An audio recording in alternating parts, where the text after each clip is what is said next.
Hello. Hi. Hello. How you guys doing? Pretty good. Pretty good. Y'all, Just played a good show last night. I was going to ask, oh, that was last night. I thought it was Friday night. No, that was last night at the Middle East upstairs. It was a good one.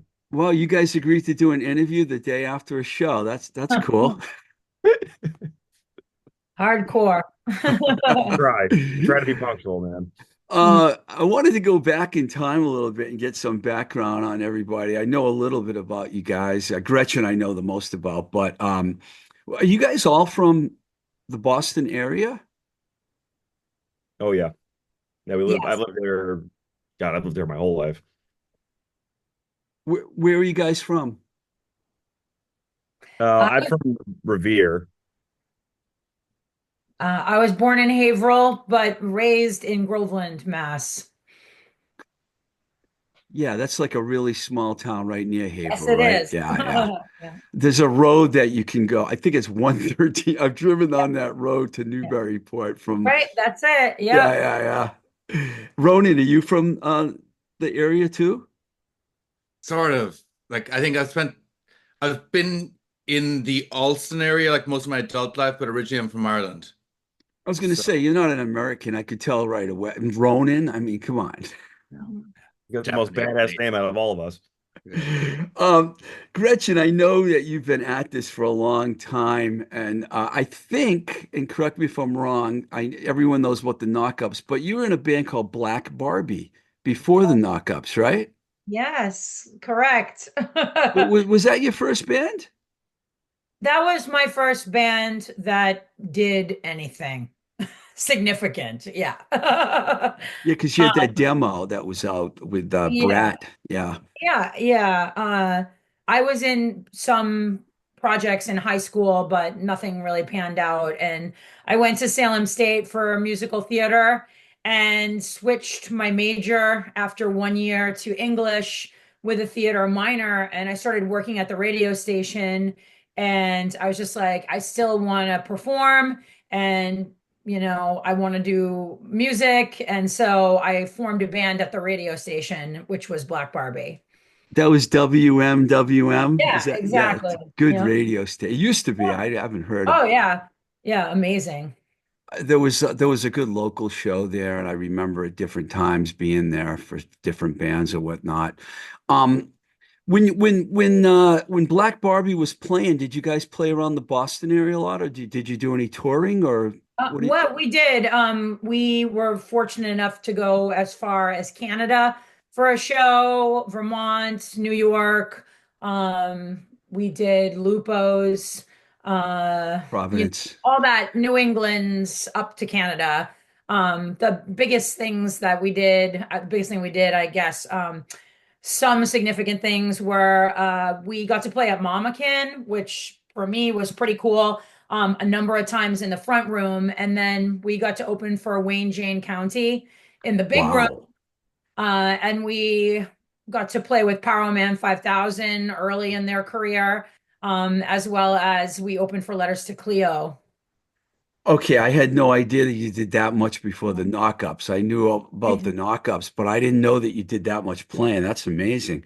Ronan, did you play in any bands Yeah, previously? well, bunch of years ago I played in a band called Cooling Towers that, did the Rumble and but played like Northeast, Boston, New York and places like that. It's kind of like a indie rock band that had some disco and yacht rock elements attached, Hmm. so a little bit of that. So that was did some of that and other various different things as well. So yeah. What about you, Nick? So my first, it's funny because my first band was like in 2019. Like I had Oh, played it like school, I played in like the school band growing up, and drumming was always a big part of my life. But like my first band was the Gala, who I know see some people are aware of, like kind of like a glam punk band in the Boston area. I got to play with them for about a year. Our first gig was opening up for LA Guns with them, which was really, really cool. Got to talk with Phil and Tracy a bit. They were actually really sweet guys. They actually bought a shirt from us, from what I remember.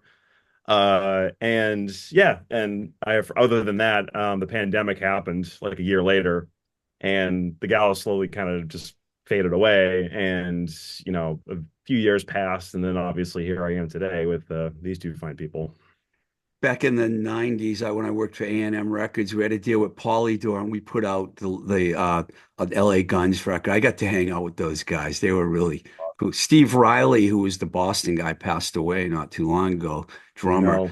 But yeah, that's cool. Going back for a second, Gretchen, the knockups really did really well. I mean, I think it was around 2012. You guys were. I was living in Pittsburgh, but I was following along with the band. Uh, Shut Up and Put Your Dress On. That was the Yeah. record. Yeah, that was one of the singles. Yeah. Single. Yeah. Yeah. And now everyone knows this story, but I mean, I can't avoid it. It was, 2015, you ended up on stage at the Boston Garden performing with U2. Can you tell my listeners about that whole experience? And if you and have you maintained any kind of relationship with them? How did it all happen? And tell us all about it. Oh, sure. We're actually in my study right now, which is like fraught with all of my You're YouTube stuff. you're a Long fan. time. You're a fan. But here we are in 1997. No, I got to meet them for the first time after their Pop Mart tour. And at the time, I was actually in Black Barbie. So I gave Bono our 7-inch, which had Shane MacGowan on the cover. And a lot of people that were there in the line were getting aggravated because Bono just immediately started talking to me about the Pogues. And then I told him how I interviewed Shane MacGowan for WM. And people getting like antsy and annoyed. And anyway, so I let him know about my band at that time, and then we're back in 97, so I really got to speed this story up. So throughout the years, whenever the band was coming in for a sound check, or after the show, I would try my luck with one of my dear friends, Donna Marie Lane, who saw U2 at the Paradise for their first gig. And I would just try my luck and mention to them, like, hey, if you want someone to come up and play, they always, pull people up. It's one of the things that they like to do. And so 360 tour, same thing again. And I was up in Montreal actually, and this guy sort of like pushed his way in front of me, and my heart like totally sunk. I'm like, that's it, it's not gonna happen now. Then fast forward to Songs of Innocence, and again, they started pulling people up on the small stage. So about a week before the band came into town, I did my research, and Bono's bodyguard, Brian Murphy, I went to give him actually a CD and a t-shirt. And he said, why don't you just give it to him yourself? And so I knew that he was gonna potentially make it happen. And so before sound check, they played 4 Boston shows, and I was at all 4 of them. And so the first night of night 1, I gave him the T-shirt and the CD, and we also gave Adam a T-shirt and a CD. And so the night of the second show, there's a lot more to the story, but I'm really trying to cut to it. The night of the second show, when Bono walked out doing the Miracle of Joey Ramone on the catwalk, the bodyguard looked at me and went like this. So I knew that I was going up. And then Bono did a whole big soliloquy like, where's the girl who wants to play? But he knew where I was, but he he theatrically acted it out. And then they came over to get me, and it was really funny because the bodyguard went to help me, but I had already like plummeted myself over the barricade, no problem. And so then they got me on stage, and I thought that I was gonna have a pick of what song I wanted to do. I wanted to do Desire. I wanted a Telly. I had a plan, and off you get handed an acoustic guitar. So luckily they asked me to do All I Want Is You, and my best friend Donna, that I just mentioned, who saw them at the Paradise, I had played that song at her daughter's wedding. Cool. So yeah, and then the rest is history. The next night, uh, Adam Clayton wore the Knockups t-shirt during Wow. their encore.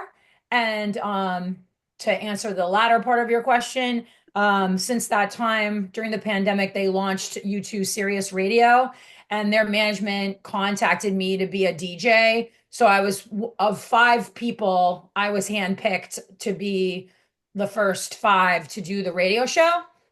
And then they did a whole get get a person to Paris to play with you too. It was during those bombings. Obviously, they didn't know there was going to be like a bomb in Paris, but I was in that competition as well, picked by you two to do that.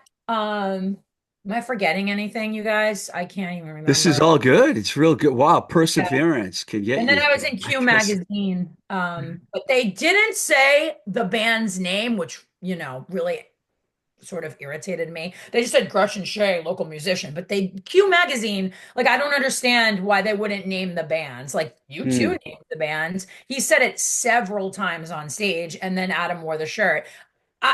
Again, not trying to sound, ingrateful, but yeah. So that's kind of the short story, but it's It's a not. good story, and I know you got a good big buzz out of that because you had that self-titled EP, or I guess you could call it an LP. Do you call that an LP or an EP? Because there's 8 songs on it. I couldn't Yeah, figure yeah. We were just sort of calling it an EP, in the honestly. middle, the Yeah. middle comes up again. Um, yeah, I remember that song "Knock Me Up." That was like right in your face, man. That was the first thing I ever heard that the band did, and I was like, "Yeah, okay, I get it, I get it." And then, did the band stay around for a while? Because I knew you had an EP in 2020 as Yeah. well. And then the pandemic happened. And, you know, as you know, we had Memorial Day weekend. We had 3 gigs in Nashville booked. And then Oh, the pandemic happened and no one did anything. And yeah. And then the bassist actually moved to the middle of the country. And yeah, there you go. And I just didn't see any point to keep going with that project. It had run its course as things do. So wow, it's still a good story though. And I had to, I had to have you tell it. that's okay. Yeah, Some I'm people have heard of, yeah, some people have heard about it and other people hadn't heard about it. But I know you're a big YouTube fan. And if you're listening, folks, you'll have to go on the YouTube page. YouTube fan, go to the YouTube page. Did I yeah, get all that out right? yeah, To okay. see the photos and everything in the background. Yeah. Um, so how did these guys come into the picture for you? Well, I've known Ronan since 1999, maybe 98, 99. Was it? Did we meet through a Phoenix ad? We actually, it all comes back to you too. We met through a Boston Phoenix ad. I was looking for musicians to play with, and I cited Suede, you two, and I think maybe the Pixies. And Ronan responded, Ronan and one other person. That I Uh, worked in a record store with totally separately, and I was like, "Oh, I know you." yeah. Mhm. What record store, if you don't mind me asking? I used to work at HMV Records in Harvard Square back when they had mega stores, back when they had big Yeah, like I remember that store. Wow. no records, all CDs. Yeah. And then Oh, we were fortunate enough to have a friend recommend Nick to drum. And so Nick came and played with us, and he never left. I was really nervous because I was kind of taking a hiatus, not from drumming, but like from playing out because when I was in the gala beforehand, the pandemic happened and I didn't think I was going to be in another band again. I kind of just pushed that out of the side. And then a friend of ours texted me. It's like, yeah, we're looking for a drummer. And I was like, I don't know. Like I was kind of wishy-washy about it at first, but then I just said, screw it. I just ended up doing it, and I'm thankful I did. yeah. Um, it was a bit, the pandemic changed everyone's life, it seemed, in one way or the other. But it kind of brought you guys together, I guess, right? Yeah, yeah, Yeah, I did. absolutely. I've got a whole list of stuff that you've done here. You've done a lot, and I went back and listened to everything, believe it or not. Far as I can tell, the band, how did I ask you how it all came together Mhm. pretty much, or did an ad you answered an ad, Ronan, and then So that was so there was probably like 20 years in between that. So basically, me, Gretchen, and this other individual like played in my living room, like actually a room in Davis Square, Yeah. and it was fine. But then I ended up going with a different band, and that went off, and then everybody else went off and lived their lives and stuff. But then occasionally I'd run into Gretchen, throughout the years, and then I think so did a whole bunch of other things, and she did a whole bunch of other things. And then at one point, I had an opening in the rehearsal space I was sharing with somebody, and then brought the knockups, Gretchen and Kat and the knockups into that.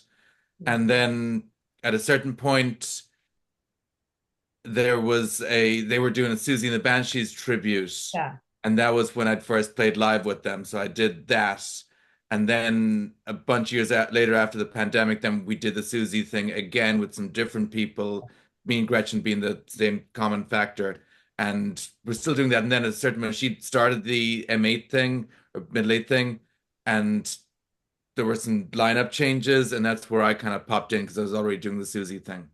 Yeah. I remember stumbling through a photo shoot that you guys were doing down at New Alliance with Duncan Wilder Johns. How Yeah. long ago was that? That was a few years ago, wasn't Yeah. it? But yeah, Yeah.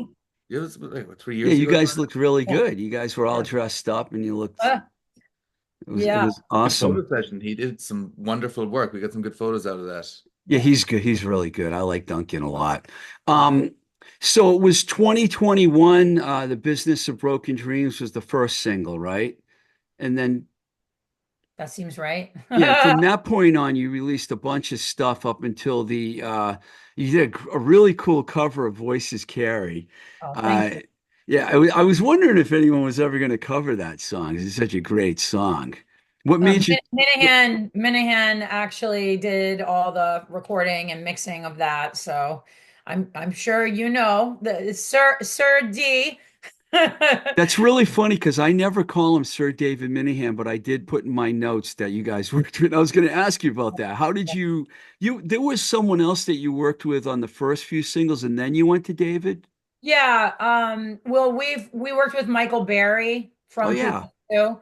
But I was introduced to David Minahan during the knockups from John Surratt from Boys Life. Oh yeah. And yeah, and I just was instantly fell in love. Let's just say love at first sight. He's such an amazing human, and he's so easy to work with, and I just love how he hears certain things. If there's like space in a song, he'll just think of some sort of, as an example, like backwards vocals. He'll think of some unique factor to add to the song. And he's just really fun. He's a great hang. He's an amazing musician. Like, yeah. I don't know if you know it, but I have a very long history with them because I worked with the neighborhoods way back, starting in the You mean when they 80s. opened for Bowie? Yeah, that was the Roadrunner, Mhm. Emergo Roadrunner period, that 87, I think that was. Yeah, I worked I with was them. there. I was Oh, you were there. there? My Wow. mom took me to see, that was my first Bowie show, and the neighborhoods opened. Yeah. Yep. The Did you only time see I got to see them. did you see when the Hoods did the tour with oh my God, what I just had a mental block, Bowie's other band. Tin Machine. Tin Machine. Sorry for My helping mom my tried to get brain. tickets to the Orpheum. We couldn't get in. We didn't get the tickets. I saw a bunch of those shows. I remember one time I was in the hallway and Bowie walked right by me and I was like, Thank God. oh, okay, it's David Bowie. Oh, yeah. Um, so you and Minahan kind of connected. Yeah, once you Yeah. connect with David, he's a great guy to work with, and you guys ended up doing a bunch. So the Voices Carry thing, and Yeah. how did Um, I wanted to do a cover by a local artist, and I, you know, being really familiar with the song, I always feel like when you do a cover, you should sort of make it your own. There should be a slant. It shouldn't sound like you should know it's the original, but you should put your own slant on it. And the fact that a couple years ago that article came out about what the song was really about, and I guess for many years there was silence about that. And I said this woman in the song is really pissed off, but you can't really tell that. So I kind of tried to bring that feeling of like you will not make me illegitimate. I'm a legitimate being. I tried to bring that power to the song. Obviously, Amy Mann, I have immense respect for her as a songwriter, performer, vocalist. So it's her song, but like, when you do the cover, bringing your own slant on it, I Yeah, think, that's cool. Yeah. You mentioned Surette too. I was a Boys Life fan. I yeah. found her still one of my favorite singles ever. That's Oh, interesting. I know that I think didn't they work together on some plays and stuff? David and John, Jesus Christ oh yeah, they Superstar or did. Yeah, something. with Yeah. Johnny Blazes. Yeah, I Yeah, thought so. Um, I know David must like you because he played guitar on the song yeah. Sleepwalking. I listened Yes, to that. yeah, Great. yeah, yeah. I Did know. It's always so cool when he just like, okay, hold on, and then he's just like, what do you? And he's like, what do you think of that? I'm like, uh-huh. No, were you guys already in the mix at this point? No, not during that point. I think our Ronan and I's like first time being on like a recorded track was Pretty Little Lies in Safe House, I think, right? Also 23. with David Minahan, yes. Also with Minahan, and we also got to witness a Minahan like, hold on a minute, and he did a little guitar solo on Pretty Little Lies, which we kept Yeah, in. just fit It's right in. He just little in guitar great taste. solo from Yeah. Oh Minahan. yeah, Yeah, You know what I It's, mean? I it's like mean, the those George guy, anyway, Harrison solos, like they're really small but perfect. yeah. he's done so many favors for me over the years. I remember bringing the tapes. It was at the old New Alliance and on Boylston Street. I had the 2-inch tape down in New Alliance, and I'm like, I'm gonna get Minihan to play on this. And I brought it up to his old studio, Cape Town. It was Cage Teed. I don't know if you remember that band. And he played an unbelievable lead on it, man. He just listened to the song one time. He's like, "Oh, I yep, can do it." yeah, yeah, yeah, And that yeah. was that. Um, Pretty Little Lies, you mentioned that. It's a really, really good song. I like that one a lot. Um, okay, now you got a new EP, you had a new single, Heroes Shouldn't Be Villains. You went to Roger LaValle. Yeah. Yeah, Roger's a good. How is that Wachusett studio? I've heard about it, but it's relatively new, right? Yeah, it's really great. Like they've got it's a really nice setup, and they've got exactly the right stuff. So it's not as big as Minahan's place, but it's still quite nice. And they Roger's a wonderful, an amazing engineer, but also he's a really good person, and he's really Yeah, good at the human part of everything, which I really was impressed with. that's Mhm. Yeah. important. Yeah. Yeah, He he's been in a ton of bands too and been around the block. he turned Yeah. us on to some really cool music too. I got turned on to a shoegaze band called was it Strange Boutique because of him, and I couldn't stop listening to them. The guy just has like such a cool, such a good ear for like a lot of things, and we just learned so much just from the short time working with them, like a few sessions. Like, and plus it was all the way in Princeton, Mass, so we kind of felt like we were kind of just like tucked away in this place of every time I go to a different city that's not like on the North Shore, I'm like I feel like I'm in a new world, and that's I like kind of being in that mindset when we're recording. It's always kind of a good way to just kind of get away, you know. I think that's like north of Worcester, like Holden or not Holden, Clinton. It's a small town. No doubt about that. It felt like it, yeah.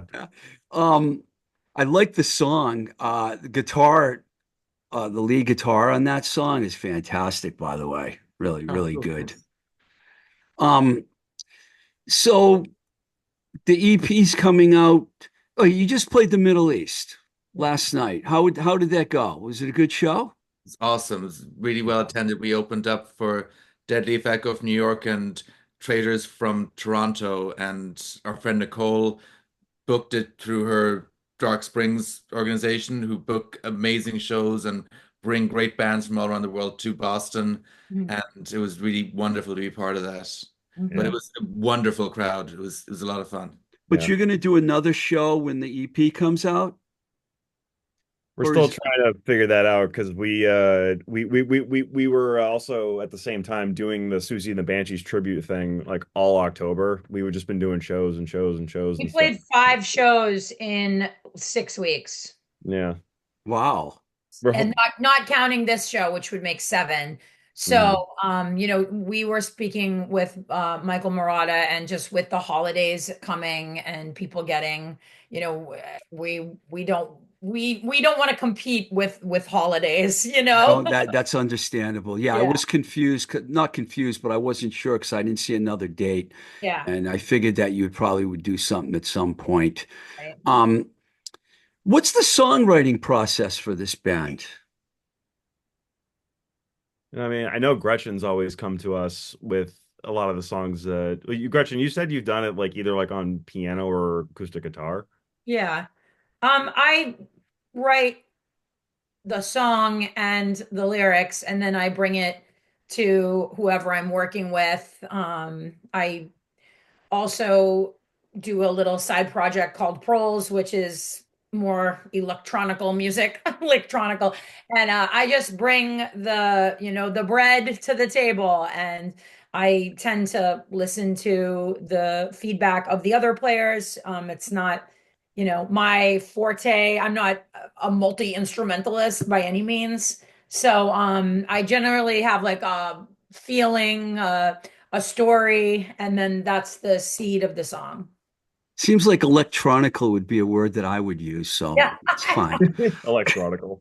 I used Googleable today. I So, said, well, they're Googleable. so I feel like you I so should do you it. write on what? Guitar, piano, Yeah. Yeah, guitar, or I have like a little small Yamaha, like a desk size keyboard. Yeah.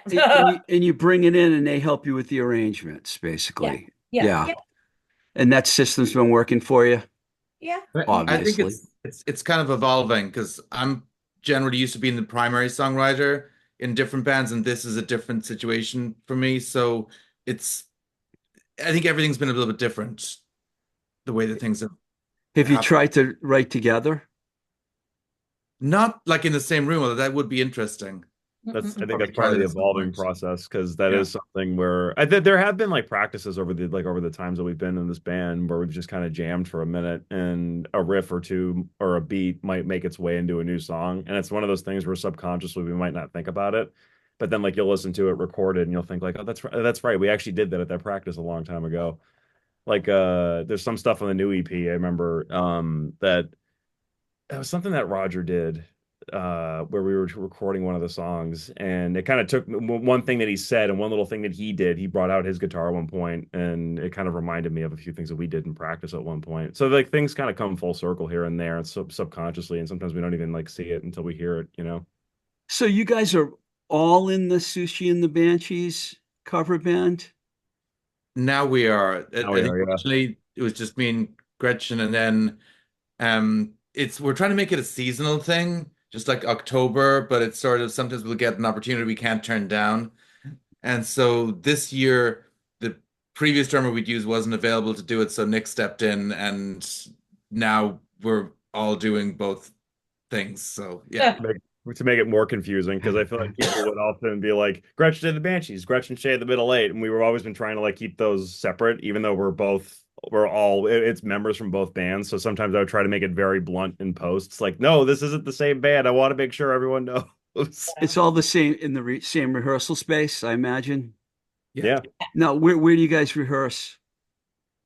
Alston. It's was it Studio 52 in Alston. Oh, okay. I know my friend Alvin Long used to have an office there for a little while. I thought they were going to demo that building, Well, no, wasn't it? so at one point we were on the Everett Street location. That was the place that I had with Paul from FNX at one point. Yeah. But now we're the one behind Mr. Music, the new one. Oh, so it's not the place where Newberry Comics used to have their offices. It's the other No, place. no, this is the newest place. So they've actually had a couple. The place was supposed to get demolished. Actually, they kicked everybody out of the place, and then something changed where they didn't end up selling it, and now they're trying to get people back in there again, which is good to have more rehearsal spaces. But I think people are a bit upset they got kicked out and got rid of all their shelving and everything, and now they're asking them back again. But we're now behind Mr. Music, which is actually a pretty nice space. So for people out there listening that aren't, because I have a lot of listeners all over the world and stuff, for people who aren't listening, could you guys explain to them what's going on with rehearsal spaces in Boston? That's something I haven't really talked about with anyone. It's been a real pain for bands, hasn't it?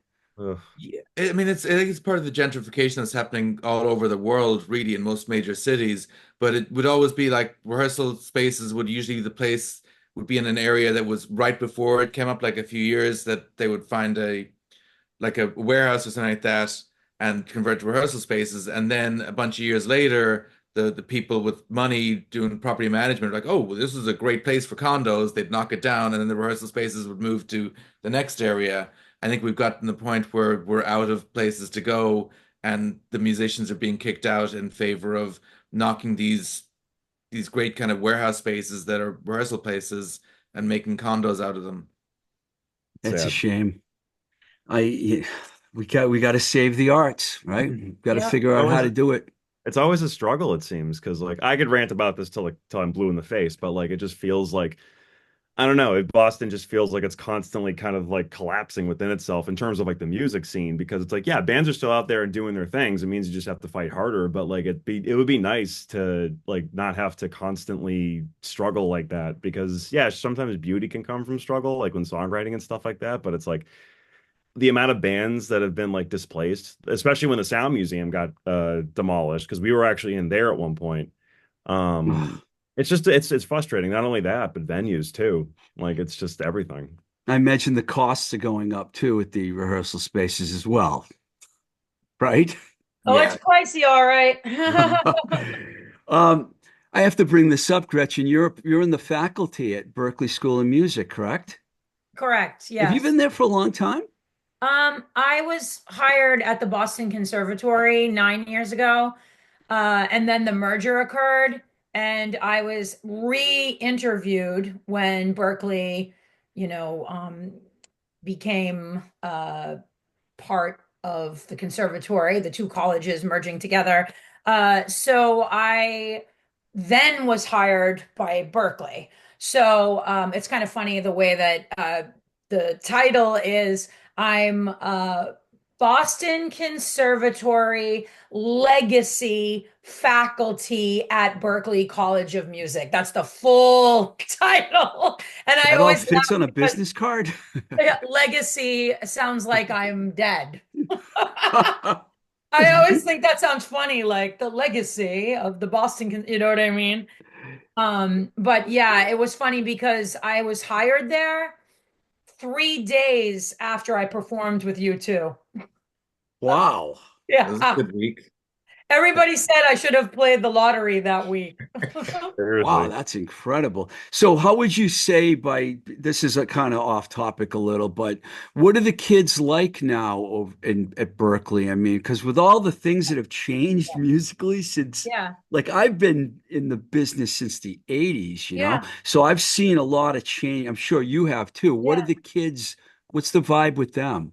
I mean, I have the benefit of I work with students that their loves range from jazz to like I have some goth kids. I have like indie rock kids. I have, like the jazz fusion type, you know what I mean? So I'll say that the students are really intelligent. They are, super passionate about music. They work hard and they know how to use resources really well. Um, uh, what else can I say? I think that, there's a lot of depression right now regarding like the current state of things. Oh, yeah, I But was hoping we were going to avoid that, but it's almost right. unavoidable, right? But the young people that I work with, they really are very much world citizens. The conversations that we have this past week, I had to go in the day after the election and I teach a course on mass incarceration. And the topics were the school to prison pipeline and private prisons. So imagine having that conversation the day after the election. And so I said, I would be remiss to not discuss where we are today and to take a moment to pause and share, what your thoughts are. And some of their thoughts were just like really great, mind-blowing thoughts that I didn't even consider. And I'll just share one with you, which is one student Please said, do. Please I do. realized that I was so certain that Harris was going to win because the algorithm on my phone was only showing me the same viewpoints. And so that bubble that I was in then didn't reflect, the rest of the country. And I thought that was like, I was like, wow, that's a good point, like, Very Hmm. astute. yeah, but it's not something I would have thought of, Nick. Like, Yeah, because oh, that's I think that's how and I don't know if this is a segue into like how social media is, but like that's kind of how everyone's kind of conditioned to think a certain way. And so that's yeah, why when something doesn't go that way, when something doesn't happen your way, it's that much more tragic because that's kind of all you're exposed to. And it's yeah, almost inescapable these days, which is scary, especially for young kids, you know? It's also like, we live in, like, I live right in the middle of Boston, and if we lived in a more like a more red area, we'd see it out in the street. But now because we're in this liberal area, and then the stuff on our phones, we're just seeing that one side of things. So we it's very easy to kind of think that the world's one way, yeah. and it's not a really great um interpretation of how things actually are. It doesn't, it's strange times.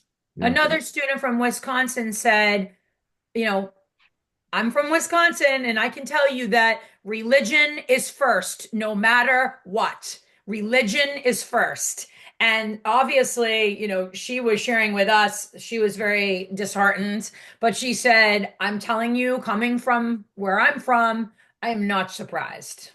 So, Yeah, I have a lot of people in the music business around us are very liberal people, but I've lived in 7 states, including Pennsylvania, okay, Pennsylvania. But I was in Pittsburgh, which is very blue. But if you go a little out of Pittsburgh, same thing with Arizona, same thing with Maine, Florida, even New York, upstate New York. And now I live in Worcester County.